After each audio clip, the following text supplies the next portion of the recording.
Increasing और decreasing functions पे आधारित हमारा आज का अगला क्वेश्चन है। यहाँ पे मैंने लिखा है जिसमें पूछा जा रहा है सिद्ध कीजिए कि फलन f(x) बराबर sin x द्वारा दिया गया फलन फर्स्ट पार्ट में 0 से π/2 में निरंतर वृद्धिमान है, सेकेंड पार्ट में π/2 से π में निरंतर वास्यमान है और 0 से π में न तो वृद्धिमान है और न तो वास्यमान है। ये हमको यहाँ पे सिद्ध करना है। तो सबसे पहले इस क्वेश्चन को जो पहला पार्ट है जिसमें हम लोगों को दिखाना है कि यह फलन इसमें निरंतर वृद्धिमान है। तो निरंतर वृद्धिमान होने के लिए हम आपको पीछे बताए हैं कि उस केस में उसका f(x) यह जो है 0 से बड़ा होना चाहिए और निरंतर वास्यमान में इस अंतराल में फलन हमारा जो है f(x) जो है 0 से छोटा होना चाहिए। और तीसरा केस जिसमें यह दिखाना है कि 0 से π अंतराल में यह फलन न तो वृद्धिमान है और न तो वास्यमान है। तो इसका मतलब ये होगा कि इसमें फलन कुछ इंटरवल से इसको इंटरवल में डिवाइड कर किसी इंटरवल में यह इंक्रीज कर रहा होगा और किसी में डिक्रीज कर रहा होगा। इसलिए इस अंतराल में यह न तो वृद्धिमान है न तो वास्यमान है। तो आइए इसको बारी बारी से प्रत्येक पार्ट को सॉल्व करते हैं।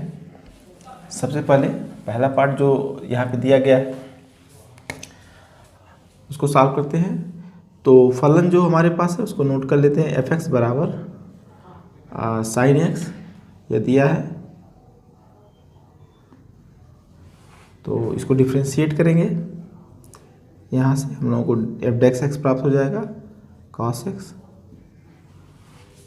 अब 0 से π/2 में निरंतर वृद्धिमान है, तो यानी कि f(x) ग्रेटर देन 0 होना चाहिए और यह ग्रेटर देन 0 कब होगा? जब यह 0 से बड़ा होगा। तो फर्स्ट पार्ट को सॉल्व करें तो cos x जो होता है यह 0 से बड़ा होता है इस अंतराल में 0 से π/2 जो फर्स्ट पार्ट का क्वेश्चन है इसमें, क्योंकि जब x की वैल्यू 0 से π/2 के बीच में होगी, यानी यह जो है प्रथम चतुर्थांश या फर्स्ट क्वाड्रेंट है। इस अंतराल में जितने भी त्रिकोणमितीय अनुपात होते हैं सभी पॉजिटिव होते हैं, इसलिए जो cos x होगा पॉजिटिव होगा। और जब cos x पॉजिटिव होगा तो f(x) भी ग्रेटर देन 0 होगा, यह ग्रेटर देन 0 होगा। तो इस प्रकार से आप लोग जब f(x) ग्रेटर देन 0 हो गया तो इसका अर्थ यह हुआ कि यह फलन दिए गए अंतराल में निरंतर वास्यमान है, सॉरी वृद्धिमान है। इसलिए फलन f(x) 0 से π/2 में निरंतर वृद्धिमान है।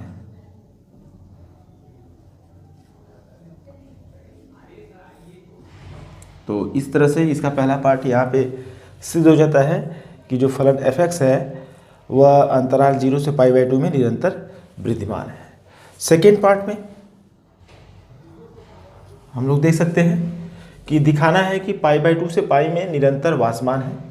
तो निरंतर वास्यमान के लिए f(x) की जो ये वैल्यू यहाँ पे है यह 0 से छोटी होनी चाहिए।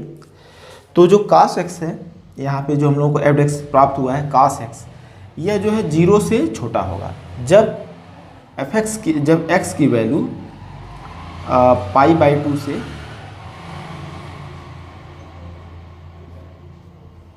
पाई के बीच में होगी। यह 2/3 चतुर्थांश है।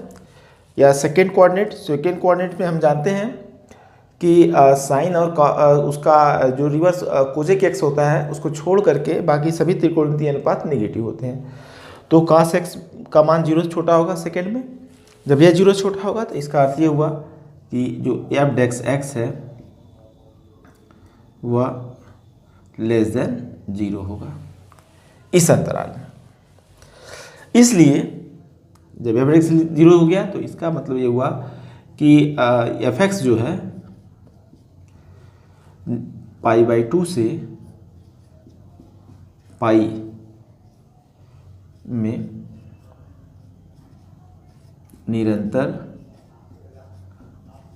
वास्यमान है।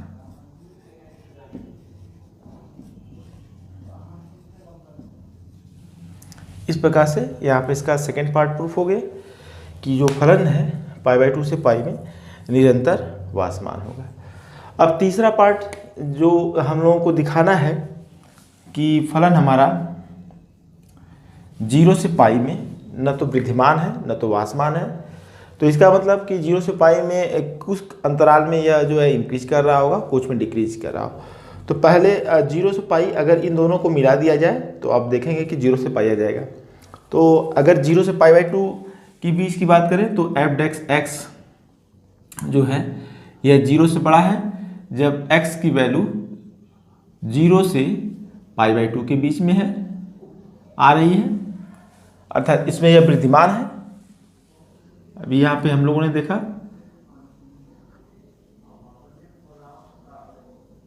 इसमें यह वृद्धिमान है। और f(x) यह 0 से छोटा है कब, जब π/2 से x जो है पाई के बीच में है, तो इसमें यह वासमान है।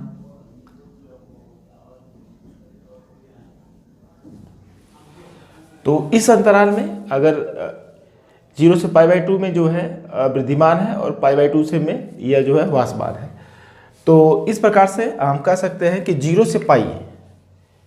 से पाई के बीच में यह फलन न तो वृद्धिमान है न तो वासमान है। अतः f(x) 0 से पाई में न तो वृद्धिमान है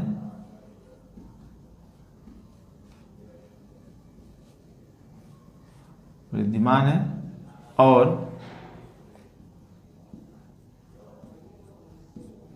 न ही वासमान है।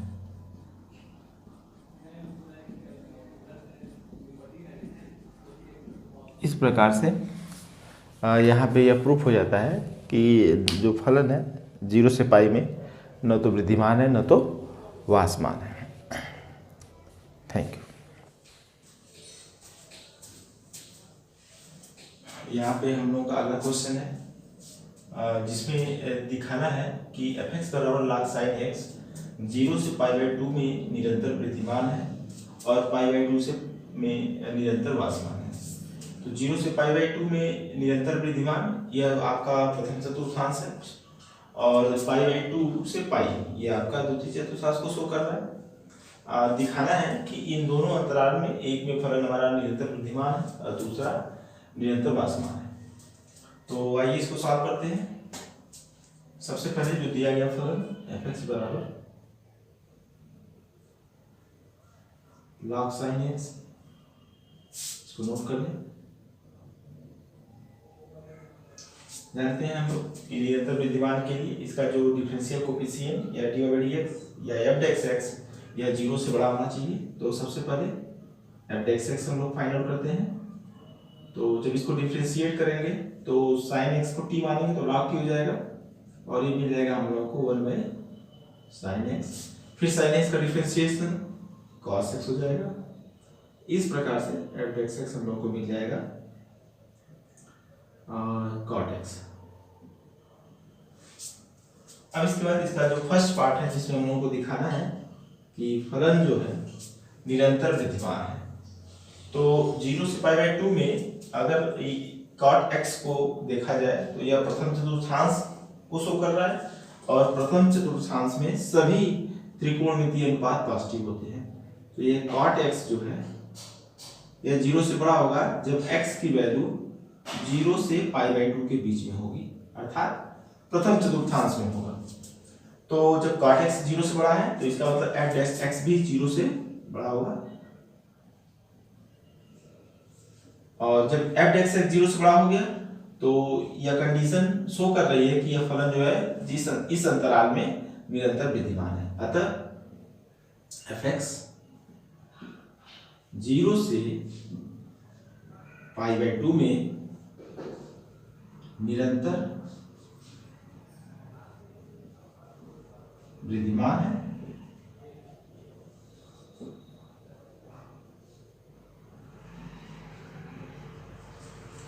इस अंतराल में यह फलन हमारा निरंतर वृद्धिमान है। और सेकेंड पार्ट में यह दिखाना है कि जो द्वितीय चतुर्थांश पाई बाई 2 से पाई या द्वितीय चतुर्थांश को शो कर रहा है, सेकेंड क्वाड्रेंट को शो कर रहा है। तो इसमें हम जानते हैं कि cot x निगेटिव होता है, साइन और कोजेक को छोड़ दिया जाए तो बाकी त्रिकोणमितीय अनुपात निगेटिव होते हैं, अर्थात cot x या लेस देन 0 होगा जब x की वैल्यू पाई बाई 2 से पाई के बीच में लाई करेगी, और जब cot x लेस देन 0 हो गया तो it means f x less than 0 होगा। जब f x लेस देन 0 हो गया तो कह सकते हैं कि जो फलन है इस अंतराल में वासमान है, अर्थात f x पाई बाई 2 से पाई में निरंतर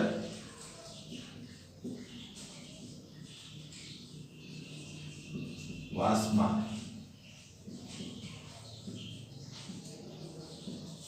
तो इस तरह से हम लोगों ने यहाँ पर प्रूव कर लिया कि 0 से पाई बाई 2 में यह फलन fx निरंतर प्रतिमान है और पाई बाई 2 से पाई में यह fx जो है निरंतर वासमान है। यहाँ पर हम लोगों ने दूसरा क्वेश्चन लिया है जिसमें यह दिखाना है कि सिद्ध कीजिए कि अंतराल 0 से पाई बाई 2 में fx बराबर 4 sine theta upon 2 plus cos theta minus theta, जहाँ fx जो है थीटा का एक वर्धमान फलन है। यह हम लोगों को यहाँ पे प्रूव करना है। तो इसको वर्धमान होने के लिए f थीटा ग्रेटर देन 0 होना चाहिए। इसको सॉल्व करते हैं। तो सबसे पहले जो दिया गया फलन है उसको नोट कर लें। fx बराबर 4 sine theta upon 2 plus cos theta और माइनस थीटा। यहाँ पे थीटा का फलन है तो यहाँ पे हम लोग थीटा लिखेंगे। जब x का फलन होता है तो x का फलन लिखते हैं, चूँकि यह दिया गया फलन जो है थीटा में है। अब इसके बाद इसको डिफ्रेंशिएट करेंगे तो ये मिल जाएगा हम लोगों को f' थीटा, और इसके बाद ये दो फलनों के भागफल वाला नियम लग जाएगा। तो इससे हम लोगों को 2 प्लस कॉस थीटा और फिर 4 साइन थीटा का करेंगे डिफ्रेंशिएशन, तो यह 4 कॉस थीटा मिल जाएगा माइनस इसके बाद 4 साइन थीटा को ऐसे रखेंगे और 2 प्लस कॉस थीटा का डिफ्रेंशिएशन करेंगे तो हमको माइनस साइन थीटा प्राप्त हो जाएगा बटा 2 प्लस कास थीटा का होल स्क्वायर हो जाएगा, 2 प्लस कास थीटा का होल स्क्वायर और थीटा का -1 हो जाएगा। तो लास्ट टर्म है। अब इसको थोड़ा सॉल्व करें हम लोग। 4 ये मिल जाएगा 8 cos theta plus 4 cos square theta मिल जाएगा, फिर ये माइनस माइनस प्लस हो जाएगा plus 4 sine square theta upon 2 plus cos theta का होल स्क्वायर प्राप्त हो जाएगा और -1 यहाँ पे हो जाएगा। अब इसके बाद 4 कास स्क्वायर थीटा और 4 साइन स्क्वायर थीटा को जब एक साथ लेंगे तो 4 कॉमन हो जाएगा और यहाँ हम लोगों को अंदर मिल जाएगा ब्रैकेट में cos square theta plus sine square, और ये हम जानते हैं इसकी वैल्यू 1 होती है। तो इस प्रकार से यहाँ पे हम लोगों को 4 प्राप्त हो जाएगा, 8 कॉस थीटा प्लस 4। इसको यहाँ पे हम लोग डायरेक्ट लिख सकते हैं और 2 प्लस कास थीटा का ये होल स्क्वायर हो जाएगा, -1 हो जाएगा। फिर इसको सिंप्लीफाई करेंगे तो 8 cos theta plus 4 minus 2 plus cos theta का होल स्क्वायर मिल जाएगा और नीचे 2 प्लस कास थीटा का होल स्क्वायर मिल जाएगा। अब इसके बाद इसको a प्लस बी के होल स्क्वायर से खोल देंगे तो यहाँ मिल जाएगा हम लोगों को 8 कॉस थीटा प्लस 4 माइनस 4 और फिर यहाँ से प्लस प्राप्त हो जाएगा हम लोगों को -4 कॉस थीटा हो जाएगा, फिर माइनस कॉस स्क्वायर थीटा, ये हम लोगों को प्राप्त हो जाएगा इस प्रकार से। और इसके बाद यहाँ से ये 4 होगा, ये माइनस, ठीक। फिर इसको सॉल्व करेंगे, नीचे 2 प्लस cos थीटा का होल स्क्वायर हो जाएगा। फिर इसके बाद यहाँ से 4 कैंसिल हो जाएगा, एफ डेक्स थीटा बराबर 4 से 4 कैंसिल होगा, और 8 cos थीटा यहाँ पर है और 4 cos थीटा यहाँ पर है। तो इस तरह से इसमें से माइनस हो जाएगा और मिल जाएगा हम लोगों को 4 cos थीटा। 4 cos थीटा, 4 से 4 कैंसिल हो जाएगा यहाँ पे, तो ये मिल जाएगा minus cos square theta, minus cos square theta upon 2 plus cos theta का होल स्क्वायर। अब इसमें से हम लोग cos थीटा बाहर ले सकते हैं और अंदर बचेगा 4 minus cos theta upon 2 plus cos theta का होल स्क्वायर हो जाएगा। तो इस तरह से हम लोगों को एफ डेक्स थीटा यहाँ पे सिंप्लीफाई करके हम लोगों को ये प्राप्त हो गया। थीटा चूँकि 0 से π/2 के बीच में है, तो अगर हम ये शो कर दें कि यह वैल्यू जो है निगेटिव है, सॉरी पॉजिटिव है, तो एफ डेक्स थीटा पॉजिटिव हो जाएगा।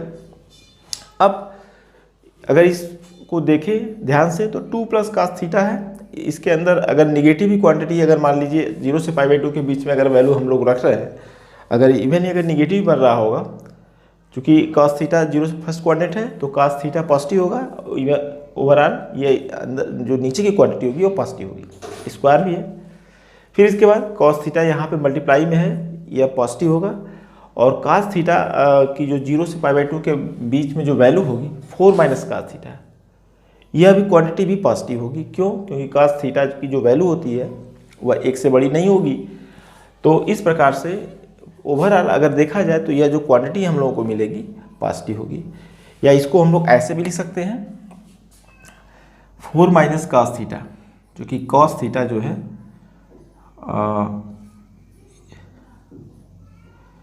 cos थीटा 0 से π/2 के बीच में यह पॉजिटिव होगा। जब थीटा की वैल्यू 0 से π/2 के बीच में होगी तो यह पॉजिटिव होगा। और यदि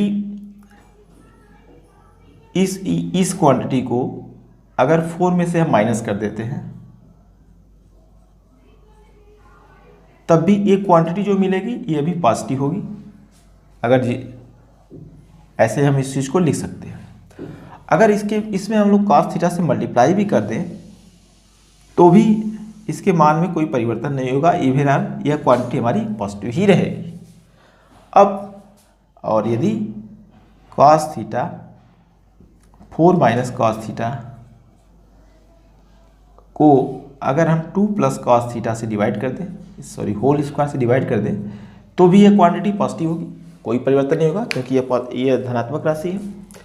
तो इस प्रकार से यह ओवरऑल जो क्वांटिटी हम लोगों को प्राप्त हुई पॉजिटिव है, इसलिए एफ डेक्स थीटा ये जो है ग्रेटर देन 0 होगा, क्योंकि यह वैल्यू जो है इसके बराबर है।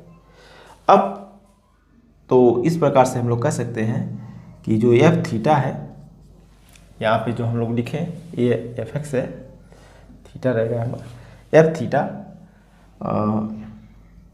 वर्धमान फलन है, दिए गए अंतराल में वर्धमान फलन है। यहाँ पे इस तरह से हम लोग इसको प्रूव कर लेते हैं।